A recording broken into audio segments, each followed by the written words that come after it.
হযরত আলী রাদিয়াল্লাহু তাআলা আনহু হযরত রাসূল সাল্লাল্লাহু আলাইহি ওয়াসাল্লাম করিম সাল্লাল্লাহু আলাইহি ওয়াসাল্লামের বিছানায় চাদর মুড়ি দিয়ে ঘুমিয়ে পড়লেন। এদিকে হযরত নবী করিম রাসূল সাল্লাল্লাহু আলাইহি ওয়াসাল্লাম শত্রুর বেষ্টনী ভেদ করে ঘর থেকে বের হয়ে গেলেন। কাফিররা টেরও পেল না। ভোরে কাফের দল ঘরে প্রবেশ করে।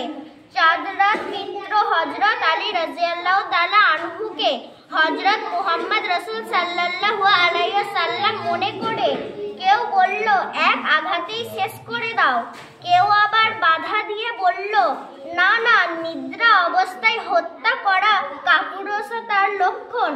এ বলে তাদের মধ্যে একজন চাদর সরিয়ে দেখলো হযরত আলী রাদিয়াল্লাহু তাআলা আনহু ঘুমিয়ে আছেন। তারা বিস্মিত হলো।